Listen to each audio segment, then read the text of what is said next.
Assalamualaikum warahmatullahi wabarakatuh. Perkenalkan, nama saya Anissa Sugiharto Putri. Dalam video kali ini, saya akan menjelaskan hasil rekam baca saya dari bab 1 hingga bab 6. Video ini dibuat dalam rangka untuk memenuhi salah satu persyaratan UTS dalam mata kuliah Teologi Islam. Kita mulai dari bab pertama, yaitu sejarah timbulnya persoalan-persoalan teologi dalam Islam. Pada pertengahan abad kedua, nama Masehi terdapat perpindahan jalur dagang timur barat ke semenanjung Arabia, di mana dalam perpindahan jalur dagang itu Mekah menjadi kaya karena letak Mekah yang berada di tengah-tengah jalur dagang. Dan seperti yang kita ketahui pada saat itu, penduduk di Mekah mayoritas adalah suku Quraisy. Suku Quraisy di mana saat itu melakukan perlawanan terhadap Nabi. Maka dari itu, Nabi hijrah ke Yastrib pada tahun 622 Masehi. Setelah Nabi hijrah ke Yastrib, Nabi menjadi kepala masyarakat di Yastrib atau yang saat ini dikenal dengan kata Madinah. Islam mulai berkembang dengan baik di sana.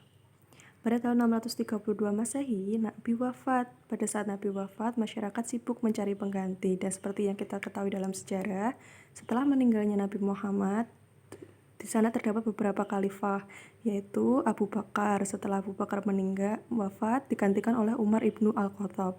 Setelah Umar ibnu Al-Khattab wafat, digantikan oleh Utsman ibnu Affan. Pada saat pemilihan khalifah sebelum Utsman ibnu Affan tidak ada permasalahan, namun setelah wafatnya Utsman ibnu Affan terdapat pemilihan khalifah selanjutnya, yaitu yang diusulkan adalah Ali. Dalam pengusulannya Ali ini sebagai khalifah, di sana terdapat pro dan kontra, di mana menyebabkan munculnya arbitrase. Nah, dari arbitrase ini timbullah persoalan-persoalan teologi, pemahaman tentang kafir. Karena ada arbitrase ini, orang-orang lalu menamai kafir. Bagaimanakah orang yang kafir seperti apa? Sehingga menyebabkan pecahnya beberapa golongan dan pemahaman tentang kafir berubah dengan berjalannya waktu. Awalnya adalah pemahaman kafir, lalu berganti dengan pemahaman dosa besar. Dalam permasalahan ini muncullah beberapa golongan, beberapa teologi, yaitu dan memunculkan beberapa golongan tentang menghadapi permasalahan ini. Pengertian dosa besar yaitu adanya aliran Khawarij, aliran Murji'ah, dan kaum Mu'tazilah. Baik, selanjutnya kita menuju kepada bab 2. Bab 2 yaitu tentang kaum Khawarij. Kaum Khawarij adalah kaum yang terdiri atas pengikut-pengikut Ali ibnu Thalib yang meninggalkan barisannya karena tidak setuju dengan sikap Ali yang menerima jalan arbitrase. Pada saat itu, kaum Khawarij mayoritas adalah orang-orang Arab dari Badawi. Kaum Khawarij terpecah menjadi beberapa sekte karena perbedaan anggapan mengenai persoalan kafir. Di sana terdapat 5 sekte, yaitu Al-Muhakimah, Al-Azariqah, Al-Najdah, Al-Ajaridah, Al-Sufriyah, dan Al-Ibadiyah. Di sini saya akan menjelaskan sedikit dari beberapa sekte tersebut. Kita menuju kepada sekte Al-Muhakimah atau golongan Muhakimah, yaitu golongan Khawarij asli yang terdiri dari pengikut-pengikut Ali. Menurut mereka, orang yang berbuat zina adalah suatu dosa besar. Orang yang melakukannya disebut telah menjadi kafir dan murtad. Dan menurut mereka, membunuh sesama manusia tanpa sebab yang sah juga termasuk perbuatan dosa besar. Lalu menuju ke Al-Azariqah. Al-Azariqah adalah golongan yang menyusun barisan baru sesudah golongan Al-Muhakimah. Subsekte ini bersifat lebih radikal. Dalam hal ini, golongan Al-Azariqah tidak lagi menggunakan kata dosa besar, namun ia menggantinya dengan kata musyrik atau politeis. Orang musyrik, yaitu menurut golongan Azariqah, adalah semua orang Islam yang tak sepaham dengan mereka. Lalu berikutnya adalah golongan Al-Najdat, yaitu dosa kecil baginya akan menjadi dosa besar apabila terus dilakukan sendiri akan menjadi musyrik. Perpecahan kaum ini disebabkan oleh pembagian ghanimah atau harta perang.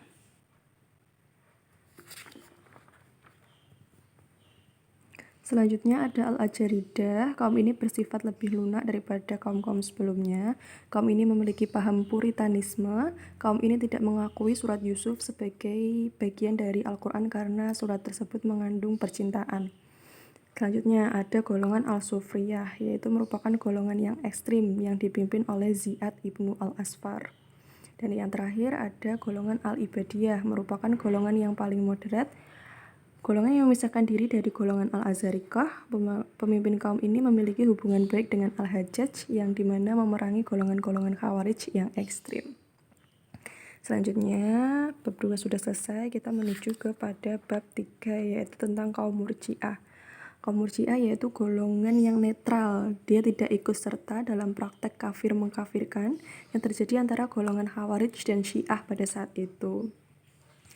Dalam kaum Murji'ah terdapat dua golongan besar, yaitu golongan moderat dengan golongan ekstrim. Menurut golongan moderat, orang yang berdosa besar itu tetap mukmin dan bukan kafir. Sedangkan menurut golongan ekstrim, sesuatu yang terpenting adalah iman dalam hati, ucapan dan perbuatan tidak merusak iman seseorang.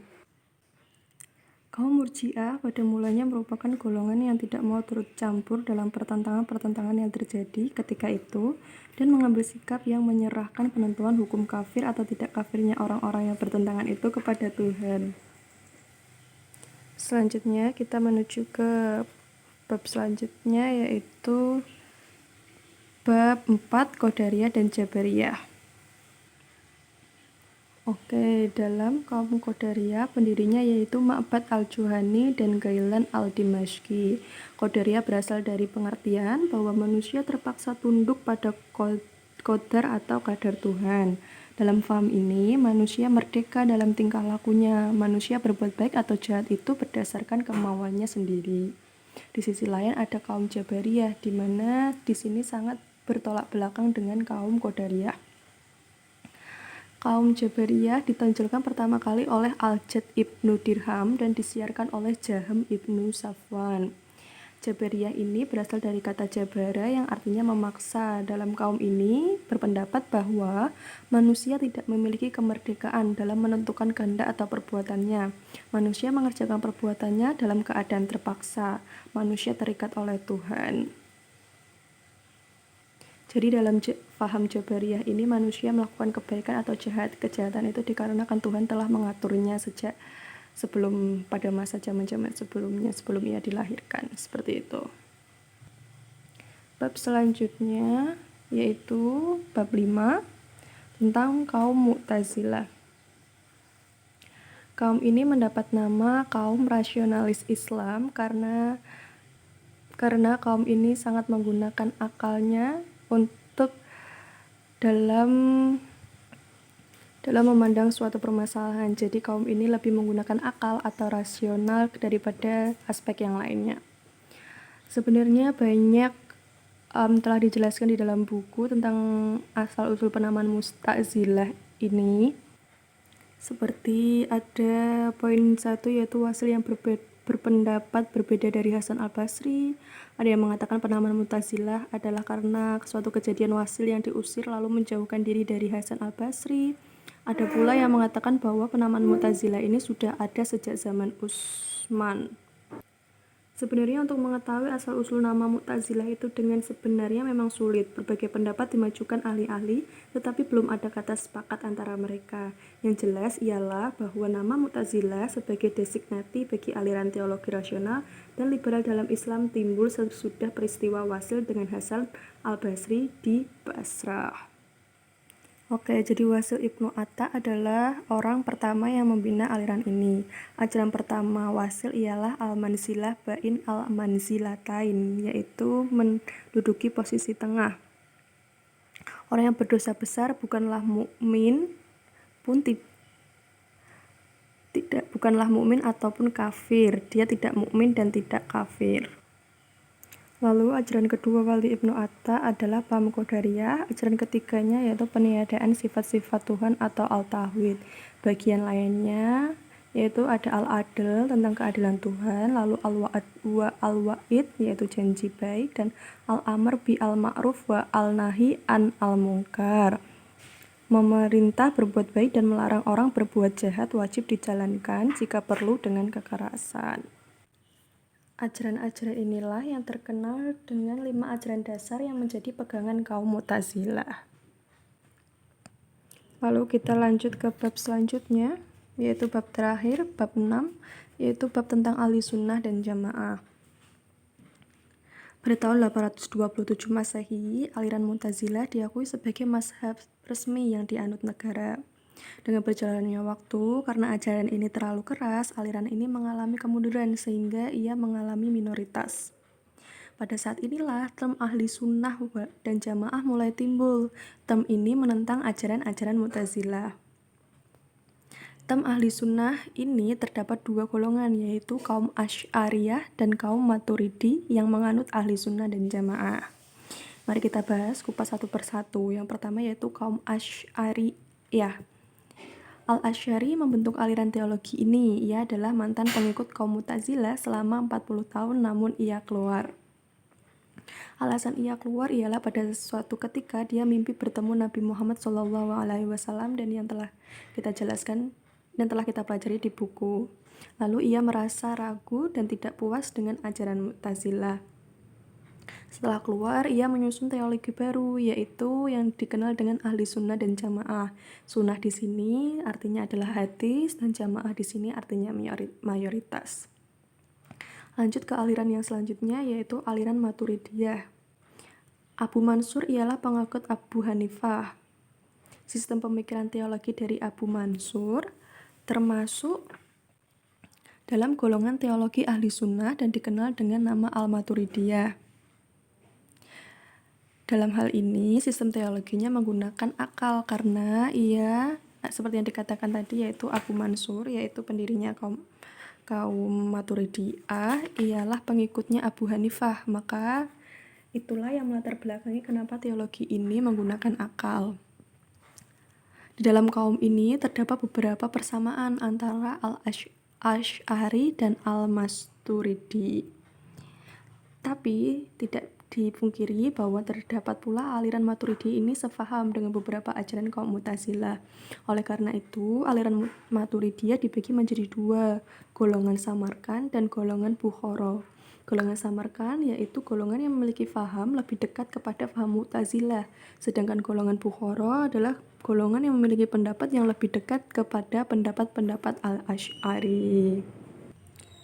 Baik, begitulah rangkuman hasil baca saya dari bab 1 dan bab 6. Saya mohon maaf sekali apabila ada kesalahan dalam penuturan atau pengucapan kata. Terima kasih. Wassalamualaikum warahmatullahi wabarakatuh.